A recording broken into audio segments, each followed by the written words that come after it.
socialism. Yeah, boy.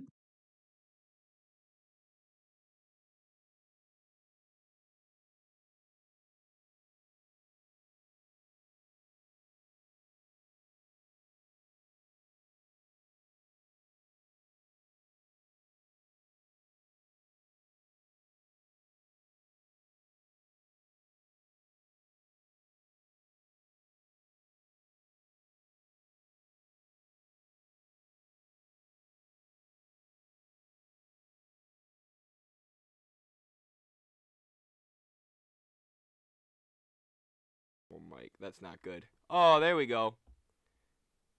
Ha! Whoops. I was talking for a long time with no mic on.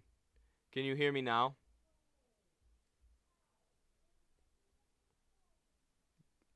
We heard the sound effects, though. That's good. That's all that really matters. New account after ban. Oh, good, Sam. Glad you're back. I want to make you a moderator. It's good now? Okay, good. Yeah, I just didn't have my mic turned on. Not sure how it got turned off, but... One sec, Sam. I gotta go to my phone to make you a moderator. For some reason, it doesn't let me do it from my computer. Say something else, Sam, so I can click you on my phone and make you a moderator. Meme video, okay. So I'm glad y'all heard my sound effects. That is a new aspect of the show we're gonna have here. And this is the one I added today. You go mute after a sound effect? Oh, okay.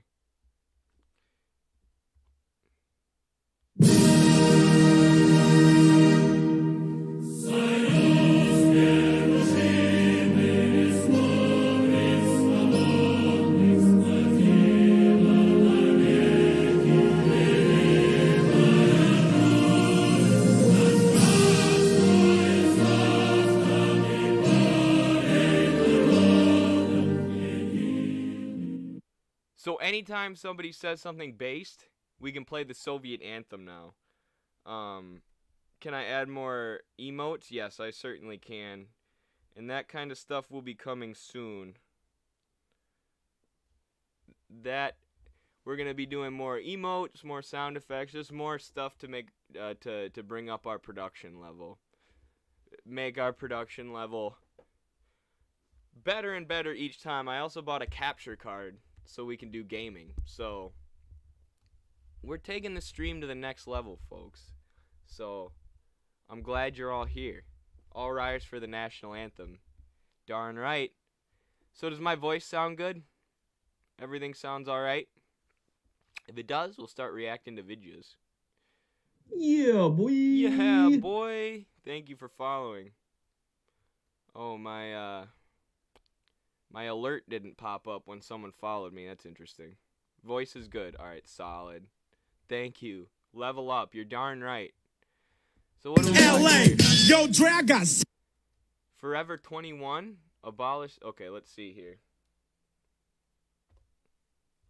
Your grades represent who you are. Something to say. Fuck the police. Fuck the police. Oh, cops dying in LA. Yo, Dre, I got something to say. Fuck the police. That's funny. I wonder if they did that intentionally. Alright, what do we got here? Comrade Grug, sorry. Jesse Kelly, yeah, I responded to this tweet. And said, let's go beat this guy's ass. Yeah, boy. The man from the big B, hey. Won't you come play round my way? And listen to what I gotta say. Baby girl. I'm the man from the big B, hey. Won't you come play round my way? And listen to what I gotta say. Yeah, this guy tweeted, when I take power, communists will not be allowed to hold jobs. Their children won't be allowed in schools. They won't be allowed in bars or restaurants. And I actually made a TikTok responding to this too. And I was basically just like physically threatening this guy, Jesse Kelly. I was like, bro, you look like a stick of butter. Like, How are you so confident that you can put anybody in a work camp? I would snap you in half, boy. What a goofy guy. Like, where do these people get the confidence from Yeah, boy. to talk all this nonsense? Crazy. Thank you for the follow, comrade. Much appreciated. Dude's a literal fascie. Absolutely. Let's go. Where do we send you videos? Right here in the chat. Right here in the chat. How do you feel about Cynthia saying you aren't as bad of a Nazbol as Caleb Haas and Hinkle? Is that what they're saying? I don't know. I actually don't live on Twitter.com, so I don't really pay attention to what those people have to say. I'm busy, doing things in real life. Boy. All my online activism is just talking to y'all, the people who I know follow us, so I'm not as bad of a Nazbol. I wonder where I rank on the Nazbol rankings. Like, I lift weights, so that's toxic masculinity, so that puts me pretty high on the Nazbol scale. And then, I use the word gusano, and that's kind of a slur. So that puts me high on the Nazbol ranking. But, Caleb Maupin is a Christian, so that overflows the Nazbol rankings. I wonder how they rank those people. Your computer sounds a bit loud compared to your voice. Okay, I will turn it down a bit. Thank you. Also started researching CPUSA because of your post. Very cool. Yeah. I think people should join CPUSA. Obviously, there are issues with CPUSA, as there are issues with every communist party that's ever existed. But, the main thing that CPUSA needs right now, if it is going to be an organ of worker power, if it is going to be a political force that actually wields some kind of power in this country, is people. It needs working people in the party at the grassroots level, working people running for leadership positions. It takes 3 people in your area to form a CPUSA club. Okay, so how it works is there's the central party, but then they have people form clubs in every area. Like, there's a DC metro area CPUSA I always see. There's a Louisiana CPUSA, and I'm trying to start a CPUSA in my area in Iowa. And all you need is 3 people, and then you can use the party's resources and ability to network in order to organize and do activism in your hometown, wherever you're stationed at, wherever you live at. So yeah, that's what we've been pushing right now. Yeah, boy. I just see that as a good way forward. Pink Ranger 89 subscribed at tier 1. Thank you very much, Pink Ranger 89. Much appreciated. Can you react to this video about the Chinese social credit system? I want to see your take because I couldn't find a counter. Alrighty. Matt Conley says there's too many sects of the left. I can't keep it all straight. China's social credit system. Yeah. And it's so online. Like, so many of the debates that go on, I'll like read a Twitter debate and then I'll go to wrestling practice and I'm like, dude, the stuff they're talking about on Twitter, like, nobody in real life is paying attention to. Nobody. Like, it's so disconnected almost always. So yeah. Someone sent us a tweet for us to look at from Hassan. Let's check what this is. Delta CEO asks CDC to cut quarantine time for breakthrough COVID cases. CDC shortens recommended COVID isolation time and quarantine time. Yeah, so now they're trying to go ahead with like vaccine mandates, so Pfizer and all these pharmaceutical companies can continue to make money off the pandemic as they block countries in the global south from importing or manufacturing the vaccine using intellectual property laws, the vaccine apartheid that we talk about so much. So they're maximizing their profits, but, they don't want to do the lockdown again because then people wouldn't go to work and companies like Delta, their profits would slow down. So now we're seeing, really we've seen with all the different twists and turns that COVID has taken, we've seen how capitalism responds to crisis, responds to a public health crisis. You know, and the response has been pharmaceutical companies have made a lot of money, and, you know, people have been thrown back into the workforce repeatedly. Blue-collar jobs have pretty much never shut down. Meatpacking workers in Iowa, you know, have pretty much not shut down. They just got COVID and dealt with it. And, you know, our economic system has had no way to handle it. It's had no way to respond to it because it is not a rational, planned economic system. It is an anarchic economic system. A dictatorship of the bourgeoisie, as Freddie Ingalls says in our chat. Love the videos. Keep up the good work, comrade. Thank you very much. Thank you. Definitely are huge bubbles on Twitter. Yeah, and I go back and forth. So, like, my personal Twitter account. Yeah, boy. Oh, another subscription. Thank you so much. Lato MyFi. Welcome to the crew. Bruh, how do I not follow you, WTF? I don't know. You gotta follow.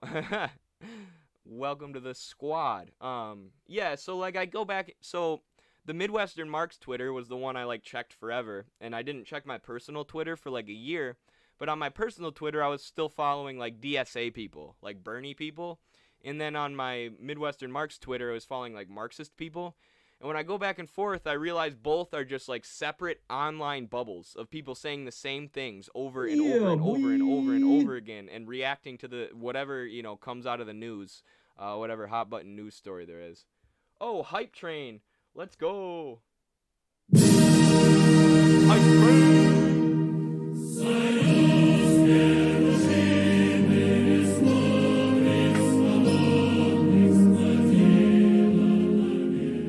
Actually, should I play this for the hype train? This is more fitting, I think.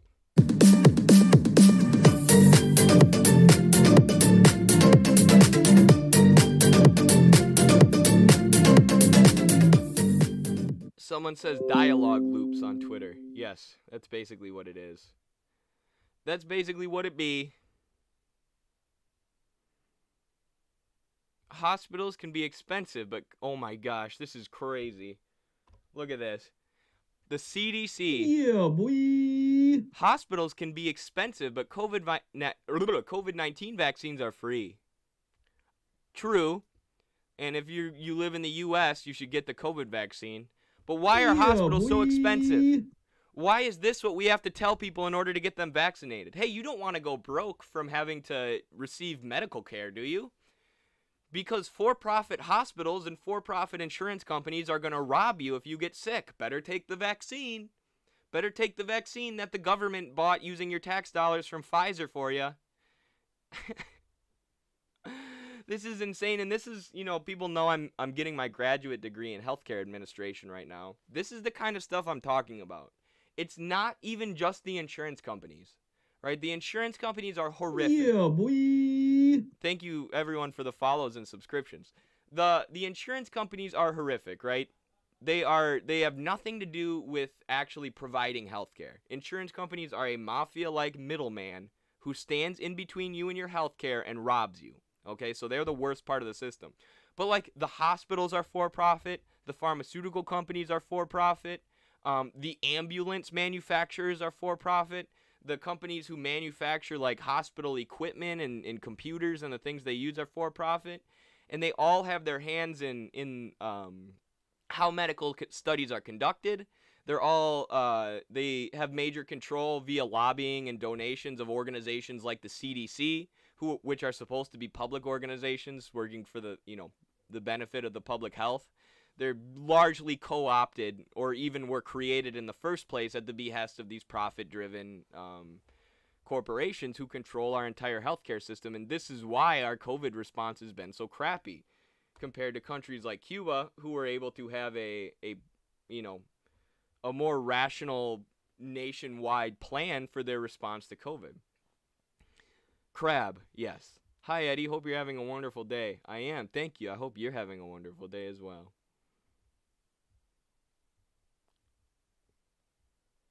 You better take the vaccine if you don't want to burden your future grandchildren with unpayable debts of hospital bills. Yep.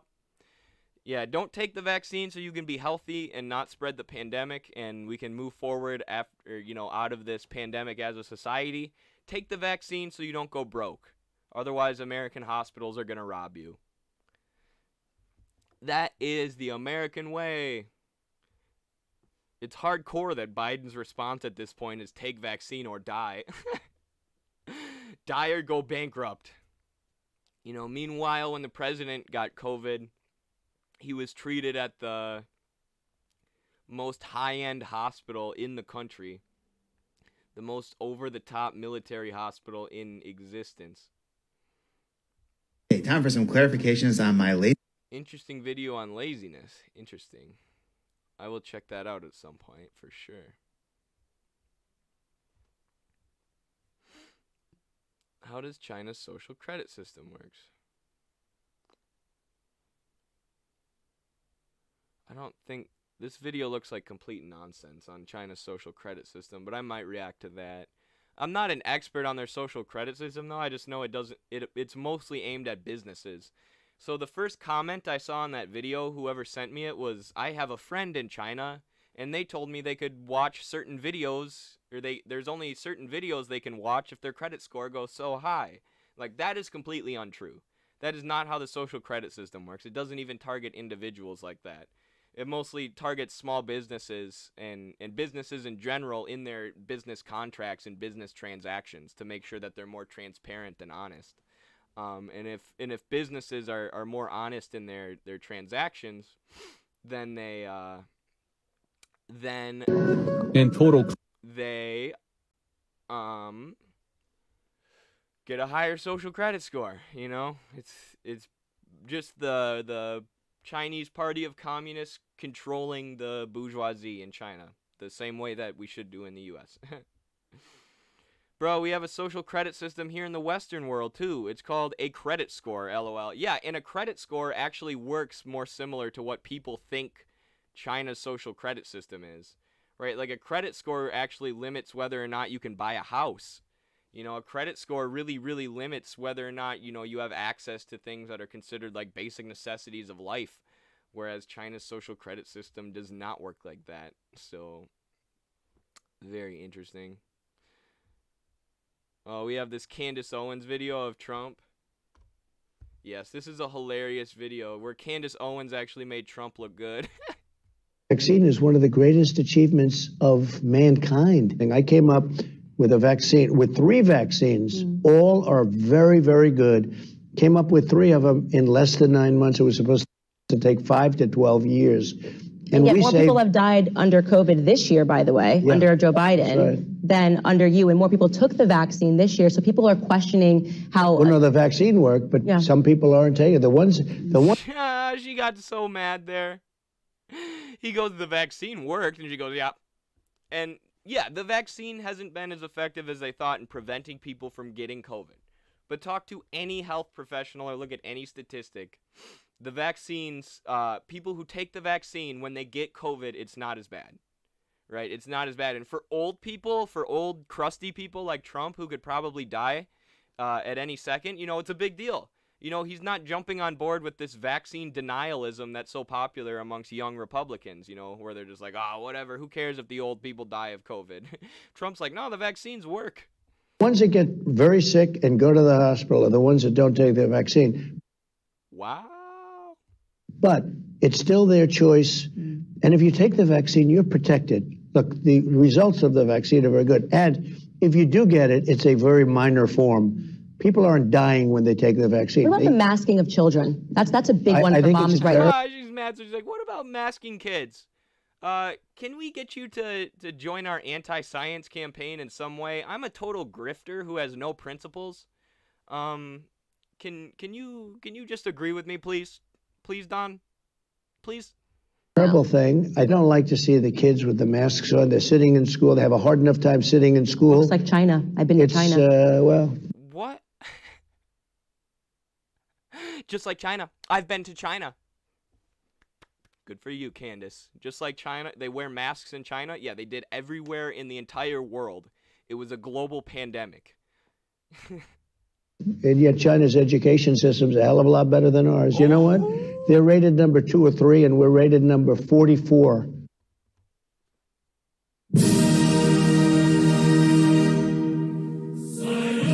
Salute Comrade Trump, defender of China, and upholder of Marxism-Leninism, Donald Trump.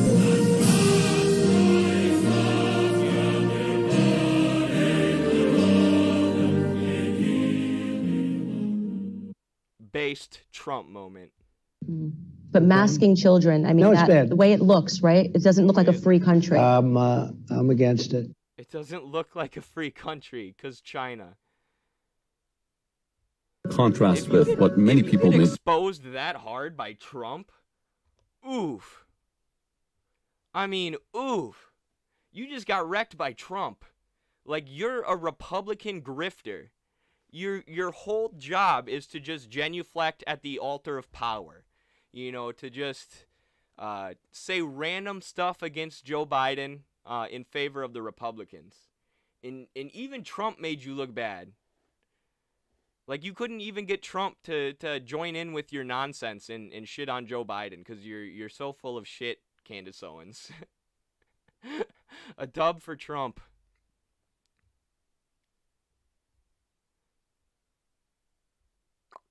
I got banned from Central Committee chat for saying AOC is a bad politician, Zionist liar. Am I wrong? Not really. AOC has been purchased. Yeah. Yeah, you were right about that one, comrade. AOC is she's a politician. And honestly, even for me, because, you know, like older communists, like the older people who have been at this for a while, they expect that, right? They know that once politicians get into Washington, they become corrupted. But I was shocked because I, like, donated to AOC's campaign, supported her when she was running in New York, and, like, it was so fast. It was so fast how she basically became a young Nancy Pelosi. I'm like, oh, that's how this works. Like, we really have no hope of voting in enough good politicians. Like, we need to organize workers or nothing. Because these people are not going to help us. Is there a delay in the YouTube stream? I'm not sure. Let me know if there is. She duped the far left for In honor of the 30th anniversary. Kind of facts. Alright, I want to watch this think video literacy next rate in North about the DPRK. I think this will be a good one. This is from our buddy Comrade Alex. Comrade Alex is in the Vanguard with me. The Vanguard is a Marxist/Marxist-Leninist sort of hype house collective account here on TikTok that y'all can follow. He's a great comrade. He's recently been studying the DPRK, so I'm in a group chat with this guy. Friends with him in real life, and we've been talking a lot about his research into the DPRK. So let's see the video that he posted here. in total contrast with what many people may think the literacy rate in North Korea. The latest census conducted in the country indicates that 100% of the people are literate. Under the country's compulsory education system, the citizens are required to complete the 12-year education that is free of charge. And I say this every time. Americans, Westerners who have always been taught to read, you know, who live in a country. Thank you for following or subscribing. Who live in a country where, you know, everybody is just taught to read from birth. They don't understand how important it is for a country to increase the literacy rate. You know, for a country to teach its people to read, which the Soviet Union did, which China did, which the DPRK did, which Cuba did. Increase literacy rates by over 50% in each country. And, like, imagine the power you have to obtain knowledge once you know how to read. It is the quickest way to obtain information. You know, all the smartest human beings in history have recorded their thoughts in written language, you know, since writing was invented. The ability to read is huge. Huge. And you know, it's impossible to understand how important that is to people's lives. And then, you know, the number one critique of these countries is, oh, they're authoritarian. They want to control their people.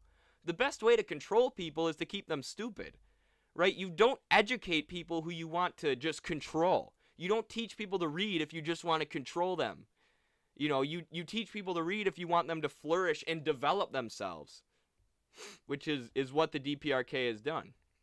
despite, the U.S. holding the most stringent economic sanctions on the DPRK anywhere in the world other than the embargo that the U.S. holds on Cuba. And despite the U.S. bombing 20% of their population to death in the Korean War and flattening every single building over 2 stories tall, destroying the country's infrastructure. This is what they've been able to build after that, and in the face of horrible economic warfare from the United States. Of charge. Along with a series of natural disasters in the 90s, like flooding, which and when that happened, and when there were these natural disasters that crushed North Korea's farmlands, the U.S. maintained the economic sanctions, forcing people to starve to death. And then the CIA would go to the border between China and Korea, and they would offer people a grain of rice if they would cut off a cow's tail, or if they would cut down a telephone wire and bring it to the CIA. They were trying to get people to sabotage Korea in exchange for food. So as they strangle Korea, stop their people from eating and growing food via economic sanctions, you have the CIA also offering people food then, these people who are starving, offering them food to sabotage their own country. The most heinous, authoritarian, imperialist, violent nonsense you could think of from the U.S. against this country. And they've still taught everyone to read. We had the chance to visit a kindergarten that is mostly chosen for journalists and tourists to visit. Our North Korean government minors had already told us about how surprisingly talented the kids are. Honestly, their performances were more than just surprising.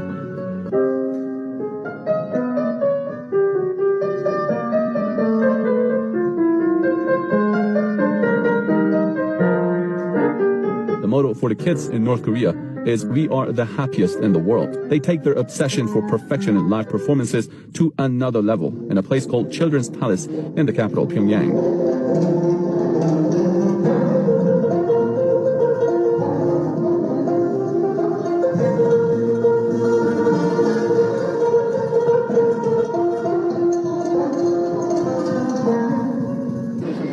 Discipline is practiced at its highest level. Here in the University of Foreign Languages, I was welcomed by Persian-speaking students who walked us around the university, showing the facilities that are provided for the students to master different languages, including the language of a country they consider as their sworn enemy, the U.S. As you know, English is the enemy language, as you know. And it's also the world language. Yeah, boy. And people always hear that, right? They hear, oh, North Korea's sworn enemy, the U.S. Their people must be brainwashed. They brainwash their people into thinking the U.S. is the sworn enemy. But remember what I just told you. The U.S. killed 70 years ago only. This is 70 years ago. The U.S. killed 20% of their population, divided the country of Korea in half by manufacturing a plan at the UN, drew it in half using a National Geographic map of Korea, and had the border between the North and the South drawn by people who knew nothing about Korea, U.S. military higher-ups, killed 20% of their population with bombs, destroyed their infrastructure, and put them under the most stringent economic sanctions seen anywhere in the world other than Cuba, and then continually sabotaged their country with the CIA and with other methods of destabilization. So it's like, of course they think the U.S. is the sworn enemy. Could you imagine what the U.S. would say if another country came and killed 20% of our population and then starved our people? Yeah, they would be the sworn enemy too. And, when you think about how people in America think about the North, or how people in America think about China or Cuba or Vietnam or the USSR or any of these countries we've been lied to about from birth, Americans think of them as the sworn enemy. Americans literally think every single person in the DPRK is insane, right? They think every single person in the DPRK has to get the same haircut as Kim Jong-un. They believe the most ridiculous stories about North Korea.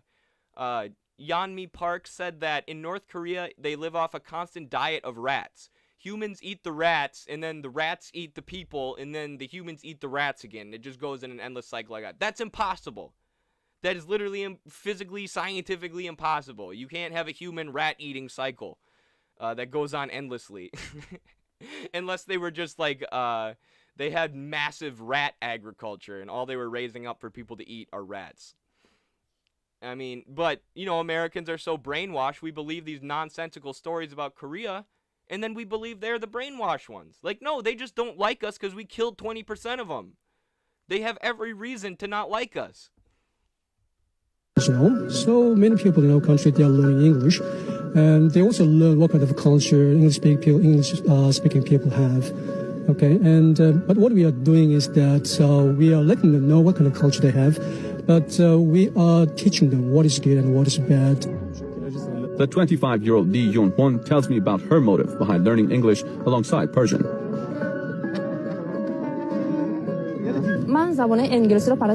I have been studying English for 10 years. The US has been threatening and sanctioning our country for more than half a century. I want to master English so that I can be useful to my country when the enemy knocks on the door. So you hear it? Just like I said, the US has been sanctioning us for so long. Right? The US has been attacking our country, holding us under embargo for so long. So she's motivated to learn English, to develop herself so that the North can be a strong society. And, a lot of these countries have been motivated in their revolutions and in their path to constructing socialism have been motivated, by the impulse to stop imperialism.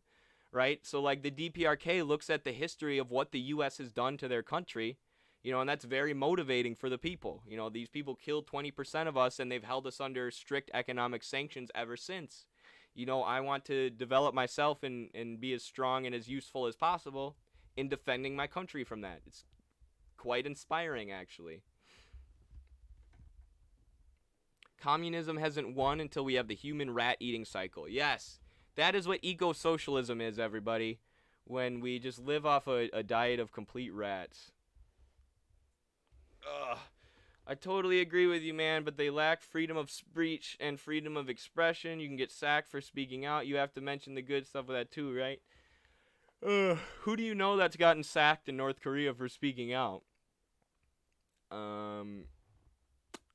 Because there's a great debate within the Korean Communist Party as to what the best path forward is. Yeah, they have to have certain rules that are slightly authoritarian for protection, right? Like they have to have strictly monitored borders, otherwise the U.S. is going to sneak CIA agents into their country, right? So they have to be careful of, Americans coming over the border. But it's not this hellhole where you just get killed for saying the wrong things. And if you read the debate within the Korean Communist Party, there's a constant debate as to what the best path forward is, and it's not like, whoever takes a different position as Kim Jong-un gets killed. How is that different than the U.S.? Well, in North Korea, there's no proof that they have these mass prison systems, right? All we have is satellite images that are blurry and don't really prove anything. Whereas the U.S., we know for a fact that 23% of the world's prison population is right here in the U.S., despite the fact that we only have 4% of the world's population. Because the justice system is so heavily influenced by the prison industrial complex and other profit-driven interests that it just works to keep the prisons filled with bodies, right? To keep people constantly paying cash bail or constantly in the prisons where they can be used for prison labor, or where they have to make $10 phone calls, which make a ton of money for companies like AT&T, who heavily lobby the government to keep people locked up and to keep the prison system moving like that. So, yeah, pretty much everything we accuse these other countries of doing is just projection. Not to say nothing bad happens in North Korea, not to say there aren't problems with the justice system in the DPRK. I'm sure there are. But it's much more complicated than they just kill everybody who speaks out. All right, now... Yeah, boy. Yeah, boy, thank you. Now for one of our main events. This is something I watched the other day. Jordan Peterson's critique of the Communist Manifesto from his debate with Slavoj Žižek. I don't know why I clicked on this the other day, but I did. And it was a great mistake. 2 minutes in, I realized Peterson had no idea what he was talking about. He had never engaged with Marx before deciding to do a debate about Marx. I think the Communist Manifesto might be the only book that Jordan Peterson ever read of Marx, and then he just was like, I'm an expert now. You know, I'm an expert philosopher. Screw people like Jean-Paul Sartre and Louis Althusser and all these genius philosophers of the last 100 years who have dedicated their lives to reading Marx, you know, and building on Marx's work. All you got to do is read the Communist Manifesto and then say it's dumb on your YouTube channel, and you're a genius academic like Jordan Peterson. So, you know, the Communist Manifesto, it does have Marxist philosophy in it. It does lay out the basics of Marxist philosophy, but it's mostly a political program, right? It was mostly just written to get workers hyped up, right? It was written as like an agitation pamphlet to be like, this is what communists should do. There is a specter haunting Europe, the specter of communism, the specter of the working class. Like, let's get it. Let's go. Workers of the world unite. That is what Marx is saying here. He isn't laying out his full philosophy. He does that in Capital Volume 1 through 3, which is over 2,000 pages of economic investigation. But Peterson didn't even engage with that. He just read the 30-page manifesto and assumed he was good. Like, I just can't. I know it's Jordan Peterson, right? I know he's a reactionary. I know he's dumb. But I just can't even wrap my mind around being that intellectually lazy. Right, like that, being so intellectually lazy that you believe yourself to be the master critic of Marxism, and you think you can debate Marxism in front of millions and millions of people, and everyone should take you serious and listen to what you say, and you're a really smart guy, and you didn't even read what Marx had to say. You didn't even do the homework. You need to clean your room and read some Marx, JP. So let's watch this, and I'll talk about what's wrong.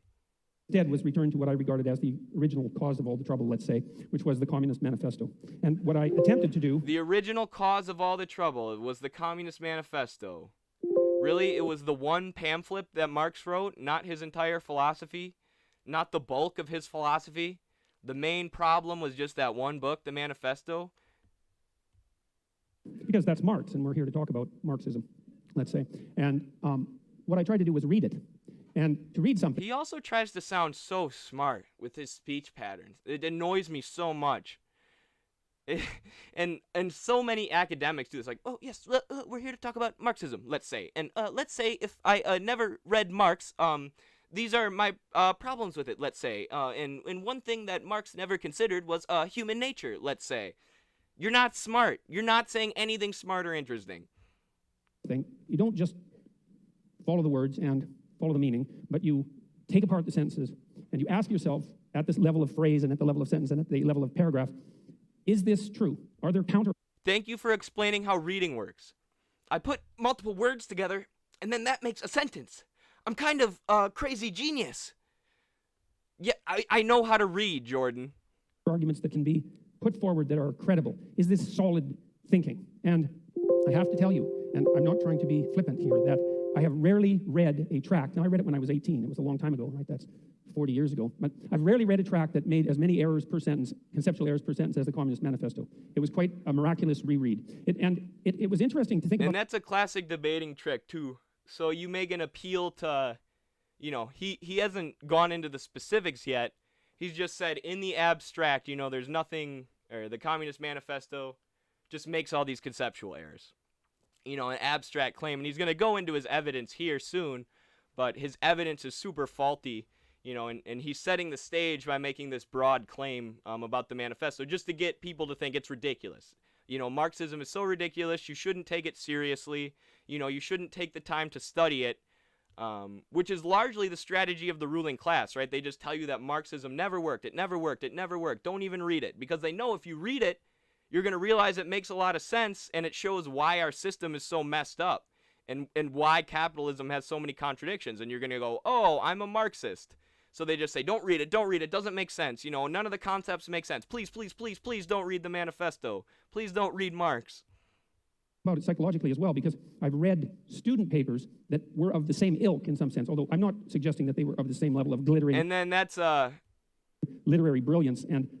So then that's an appeal to authority, right? Or an appeal to the establishment. Like, oh, I've read student papers that are worse than this. You know, I'm an academic. I'm a professor. My title makes me smart. You know, but my students, they're dumb, and I'd put Marx down there with my students. Appeal to authority. polemic quality. And I also understand that the Communist Manifesto was a call for revolution and not a standard logical argument. But that notwithstanding, I have some things to say about the authors psychologically. The first thing is that... So, if it was a call to revolution, and it wasn't his main ideas or his main investigation, why is that what you're talking about in a debate about Marxism? Why aren't you talking about the actual ideas? Why aren't you steel-manning your opponent's argument so you can actually engage with them? It seems like you're just cherry-picking one of Marx's works that doesn't have that much to do with his actual philosophy. It doesn't seem to me that either Marx or Engels grappled with this particular fundamental truth, which is that almost all ideas are wrong.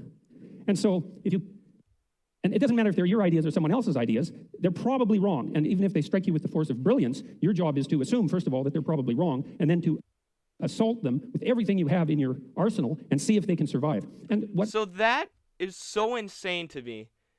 This is how 2 minutes in I could tell that he'd never read Marx in his life.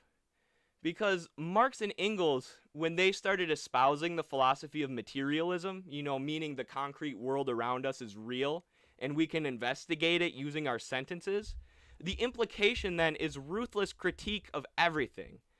Proposing, critiquing every single idea because most ideas about the world are wrong. And the way that you get to the right ideas is through thorough investigation over time and debate over time, which is why Mao famously said, no critique, no investigation. If you haven't investigated something, if you haven't looked into something, you have no right to talk about it. And every single idea is up for ruthless critique and needs to be debated. This is one of the core principles of Marxism. If you read almost any Marxist text from Marx, Engels, Mao, Lenin, they're going to talk about ruthlessly critiquing every idea. And how academics like to sit in their bubble, and just believe what they believe, and oftentimes they cling to outdated ideas because of because of personal reasons. They just want to cling to what they believe is right, rather than challenging their own ideas and critiquing their own ideas. And it's hilarious that Peterson is saying Marx and Engels never took this into account when Marx and Engels wrote about it so much, when he's the one who lives in his little academic bubble and has never really challenged his belief system by engaging with Marx and really getting deeply into Marx and challenging these silly liberal ideas that are in his head. So it's utter projection. What struck me about the Communist Manifesto was it was akin to something Jung said about typical thinking, and this was the thinking of people who weren't trained to think. He said that the typical thinker has a thought, it appears to them like an object might appear in a room. The thought appears, and then they just accept it as true. They don't go the second. And Marx spent so much time in libraries going through accounting books, going through old economics textbooks that nobody read, reading all of the major philosophers of his time, all of them. He was, and this is one thing that people say when they read Capital, even if they're not Marxist, they go, Marx read everything. The amount of, like, he had even read famous nonfiction books from his time. And, like, famously, there's a bunch of references to Frankenstein and vampires in Capital, because he's trying to make the book interesting, and he's talking about the literature at his time. He was one of the most well-read people in the world. So this idea that he just didn't subject any ideas to criticism, the whole way that he came up with his philosophy was trying to read everything that had been published around his time and subject it all to the most ruthless criticism. That is the whole point of Marxism, you absolute numbnuts. Second step, which is to think about the thinking.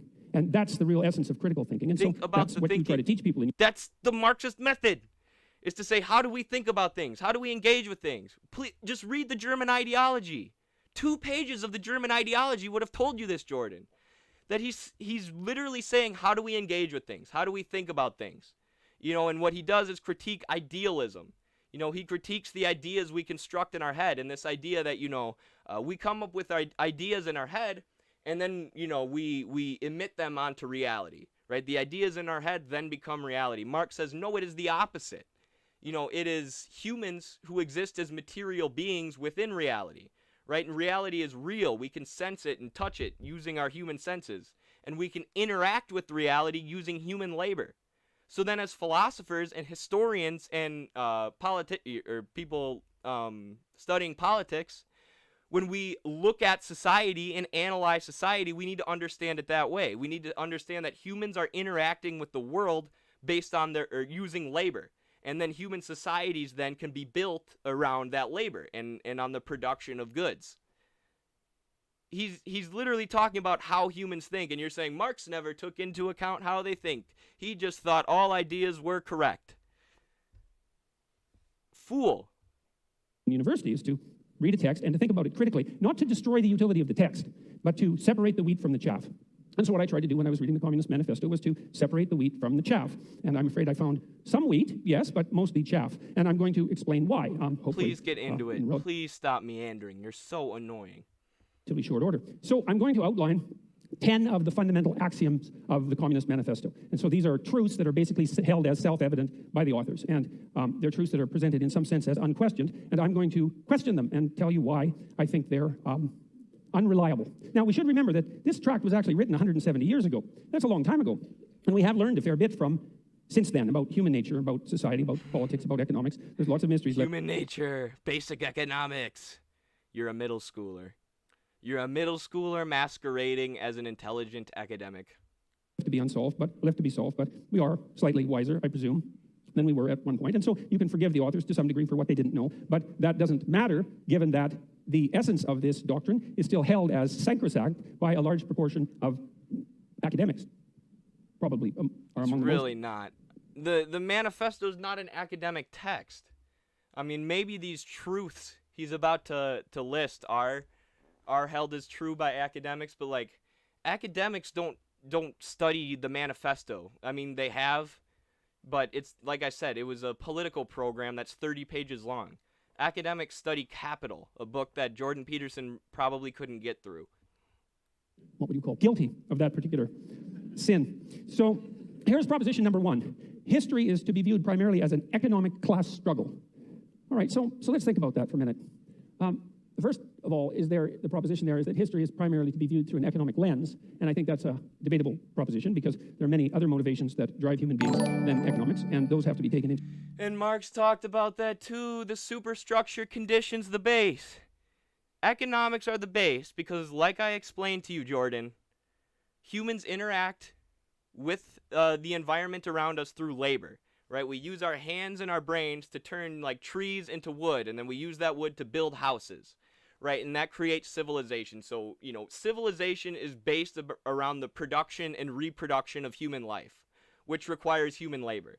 There's also political structures, legal structures, religious structures, cultural structures, and these all influence economics, and economics deeply influence all of these things. It's a genius way of analyzing and looking at society, you know, and it can tell us many, many things about societies.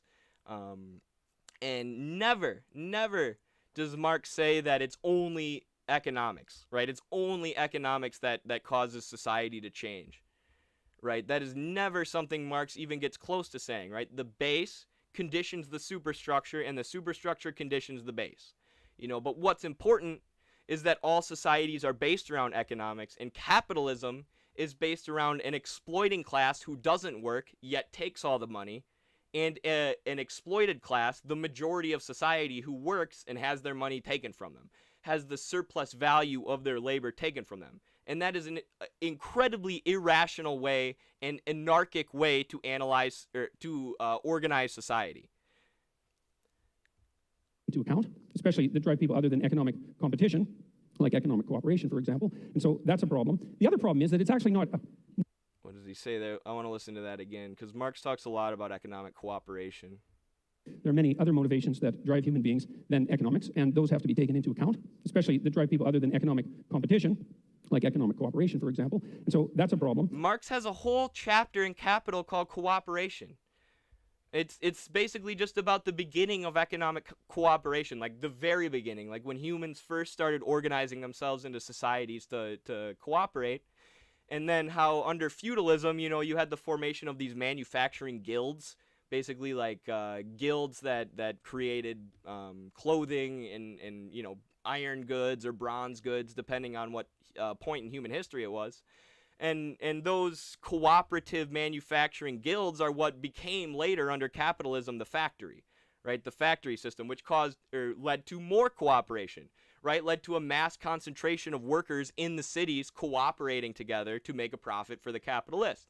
So there was massive increased worker cooperation as capitalism came about, at the same time where you have competition between workers, right? Workers are now competing with each other to try and get more wages, to try and be more valuable to the boss so they can be favored by the boss.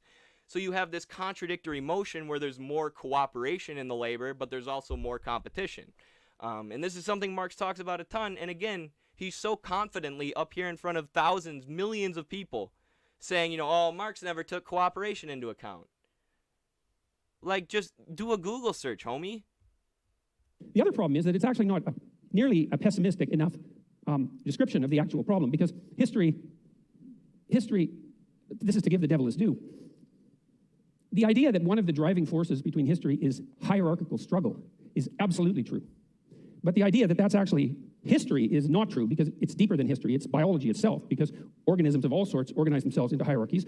And one of the problems with hierarchies is that they tend to arrange themselves into a winner-take-all situation. And that is implicit in some sense in Marxist thinking, because of course Marx believed that in a capitalist society, capital would accumulate in the hands of fewer and fewer people. And that actually is in keeping with the nature of hierarchical organizations.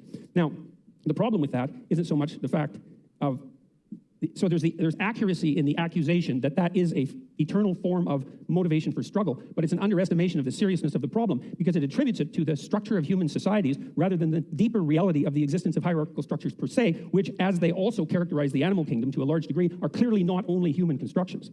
And the idea. So this is basically, the age-old argument, human nature. Humans are inherently hierarchical, so therefore we have to remain under capitalism, right? We can't fix it at all. We just have to allow capital to accumulate, right? We can't do anything about it. We can't, and Marx agreed, Marx never said there's going to be a society with no hierarchies, right? That's an anarchistic idea.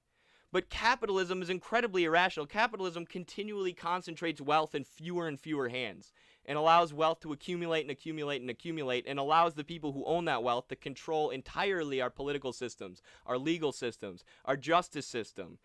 Which is, the reason that American capitalism has been so inefficient at handling the COVID pandemic, right? Because we have a country that only knows how to do one thing, generate profits. It doesn't know how to take care of people, right? That's what our economic system, that's what the economic base of our society does. It generates profits, which is, terrible in a public health crisis. And so, they want you to believe that this very specific system, capitalism, where capitalists extract surplus value by exploiting the labor of workers, because humans are inherently competitive or whatever, because human societies have been hierarchical generally, if you totally ignore primitive communist societies, that we just have to accept capitalism. It's like, even if that was true, even if humans are entirely hierarchical, we can still have a less rigid hierarchy than this. Right, we can still have a hierarchy where 99%, where 1% of the richest people don't own more wealth than the bottom 50% of society combined, because that's what we have right now. So even if you believe that humans are like inherently, hierarchical, and we're always gonna, and that means we're always gonna have capitalists, you should still be like a social democrat, right? You should still be like, okay, but we should have checks and balances so that the hierarchy doesn't get too rigid. But yeah, it's a ridiculous idea overall. Right, because you can have workers take power over the capitalists and then form themselves into different hierarchies, right? But hierarchies of the working class, of the masses who actually labor. Not hierarchy as in like Jeff Bezos and Elon Musk just rule above us like overlords, or Zuckerberg. The idea that there's hierarchical competition among human beings, there's evidence for that goes back at least to the Paleolithic times. And so that's the next problem. Is that actually, that's not true. The most recent scholarly research in anthropology has shown that human societies originated in Africa, and more based on the bones and the tools and other things that are being found by scientists, these societies began communally. There was no state, right? There was basically no hierarchy. Division of labor was just based on, women. It was based on the sexes, right? Is what they think, but it wasn't a division of labor based on class, so there were societies without these rigid hierarchies that existed, And there's been tons of scholarship, especially within the last 2 years, that have confirmed this. There's a really good critique of David Graeber's recent new book, where he basically argues that humans have always been hierarchical, and that there has always been some form of the state. There's two really, really good rebuttals to that, using recent anthropological research that basically disproves everything JP is saying here. Well, this ancient problem of hierarchical structure is clearly not attributable to capitalism, because it existed long in human history before capitalism existed, and then it predated human history itself. So the question then arises, why would you necessarily... No, it didn't. You haven't looked into prehistory. And Marx and Engels wrote so much about prehistory. They came up with their idea of communism after studying prehistoric communities and primitive communist societies and indigenous societies. Dude, you didn't do the bare minimum of research. I can't believe how little he engaged with Marx before doing a debate in front of millions of people. He's in front of millions of people talking about Marxism, and he hasn't read a chapter. I can't believe it, because it's his own channel. Yeah. I guess he can get away with saying anything to the Jordan Peterson audience. We'll watch just a little more, but I'm getting bored.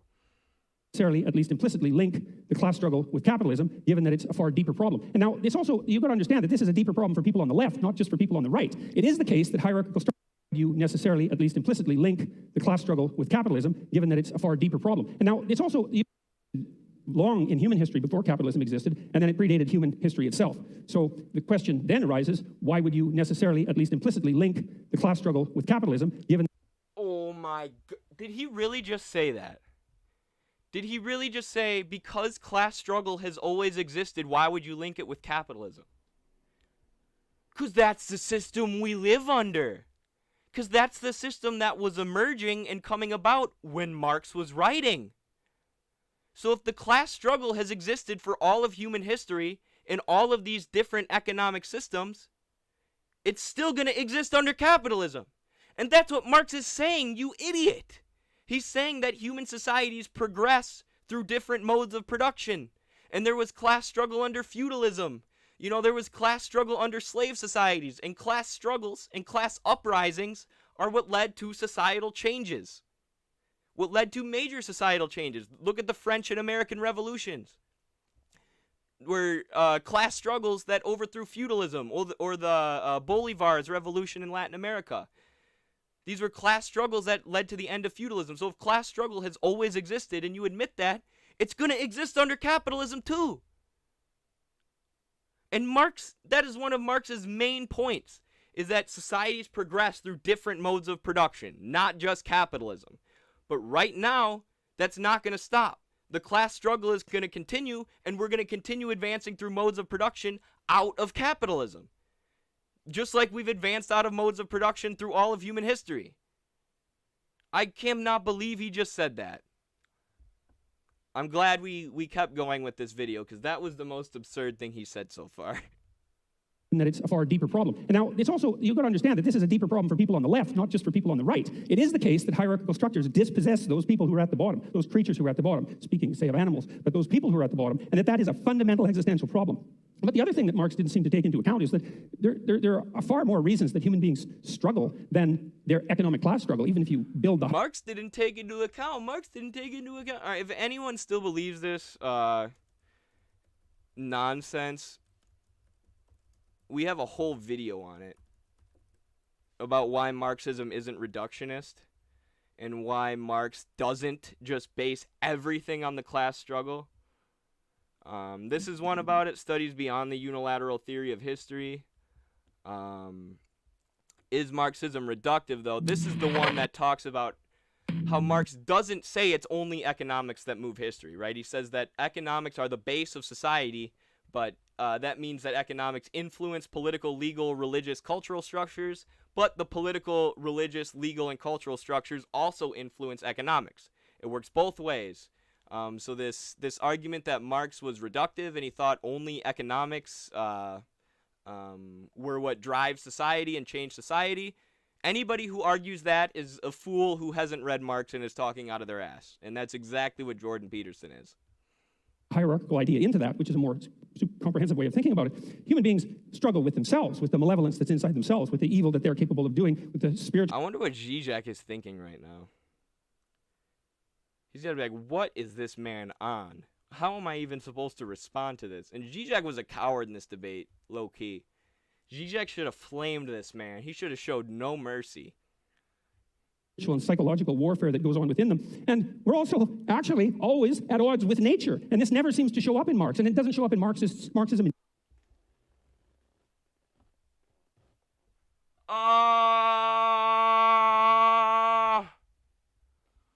Oh, pain. It never shows up in Marx that we engage with nature?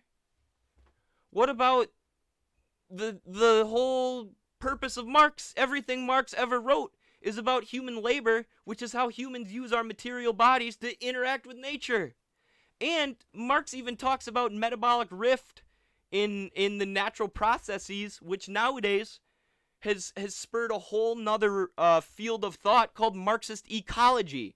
And there's genius thinkers like John Bellamy Foster and Ian Angus who use Marx's work about how humans interact with nature to talk about climate change and to talk about modern ecological phenomena, because Marx's analysis was so good and it was so thorough and it so deeply understood how humans interact with nature that it's still valuable today, that we can expand deeply on that work today and understand the ecological crises that we're facing. The whole purpose of, Marxism is looking at how humans interact with nature through our labor. And he just said Marx never took into account how humans interact with nature. Holy shit, dude. What a fraud. What a absolute fraud. I mean, that is almost sad. Like, in the recent a Marxist response to Jordan Peterson. I have not seen this, but we can watch this for a bit. I'm done with JP. I'm not watching that anymore. Dude, I can't. I can't watch it after he said Marx never took into account how humans interact with nature. Debate between Dr. Slavoj Žižek and Dr. Jordan Peterson, the latter provided 10 arguments to refute Marxism. He said that Marx was a narcissist and that the Communist Manifesto was no better than a bad undergraduate level essay. My name is Taimur Rahman. I'm Associate Professor of Political Science at the Lahore University of Management Sciences in Pakistan. And I'm going to try to prove to you that Dr. Peterson attacks Marxism only by presenting a caricature of the complex thoughts of Marx and Engels. I am grateful to Dr. Peterson for putting together all the commonplace objections to Marxism that are found in society and also in the academy. It gives me the opportunity. That's what it was. Jordan Peterson literally gave like the middle school arguments that have been used against Marx for the last 200 years. And John Paul Sartre has a good quote. I can't remember how exactly it goes, but it's like, once you've thoroughly understood Marx, you realize that it's like every idea or against Marx is just the reformulation of an older idea that Marx already destroyed. It's basically what Sartre says, but what he means is all these objections, human nature, humans are inherently hierarchical, Marx never took into account how humans, never took nature into account. They're all nonsense. Marx did analyze these things, and he analyzed them in depth. It's basically the point of that Sartre quote. And, you see a perfect example of it there with Peterson as this Dr. Rahman is saying. Peterson basically just repeated, using more words and while trying to sound like a smart guy, all the age-old critiques of Marx that have been made for the last 150 years. To address them in one go, but I have reorganized his 10 arguments into 3 broad themes. The first is his remarks on class and history, secondly his remarks on capitalism, and last but not least his remarks on the dictatorship of the proletariat. Let's begin with his first remarks on class and history. History is to be viewed primarily as an economic class struggle, and I think that's a debatable proposition because there are many other motivations that drive human beings than economics and reductionism. But let's read. This is a familiar argument and a familiar charge against Marxism, the charge of economic reductionism. And guess who's got a video called Why Marxism Isn't Reductionist? Ya boys at Midwestern Marx, Carlos Garrido, baby, that's who. economic reductionism. But let's read what Marx had to say in the Communist Manifesto itself. He wrote, "The history of all hitherto existing society is the history of class struggles." He didn't say economic class struggles, nor did he say that it's the history only of economic struggles. He follows this up later on in the manifesto by saying, man's ideas, views, and that's true. Another point is Marx identifies the first economic classes as like men and women, because the first division of labor was between men and women. You know, men have these jobs, women have these jobs more related to childbirth. That was like the first division of labor in human society.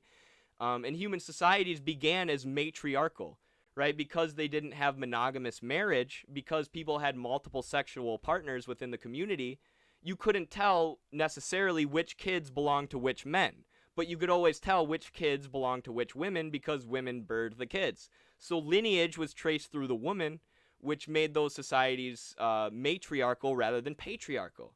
But once you have that class division between men and women, and men now have the incentive to have inheritance go through the male bloodline so that they can pass their resources and their goods, their wealth down to their sons, that's when you have the beginning of the patriarchy.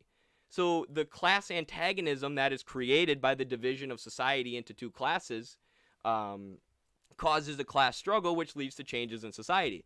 And it was a division based on gender, right? Not necessarily these strict economic classes. Yeah. Conception, in one word, man's consciousness changes with every change in the conditions of his material existence, in his social relations and in his social life. As you can see from this quotation, man's ideas are not purely driven or only driven by economic considerations, but by man's material existence and social relations and social life as a whole. That's a much broader category than the category purely of economic relations. The charge of economic reductionism was, in fact, an argument that was raised during the time of Marx and Engels. And Engels responded to this. So going back to that Sartre quote, right? The quote I said where every argument against Marx is just a reformulation of a previous idea.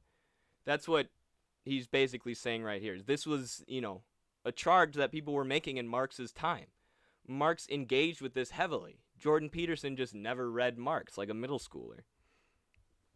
Explicitly in the following passage, where he wrote, and I quote, "According to the materialist conception of history, the ultimately determining element in history is the production and reproduction of real life. Other than this, neither Marx nor I have ever asserted. Hence, if somebody twists this into saying that the economic element is the only determining one, he transforms that proposition into a meaningless, abstract, senseless phrase." It's very clear from this passage, from this letter. Get wrecked, Jordan Peterson. Get wrecked by Engels.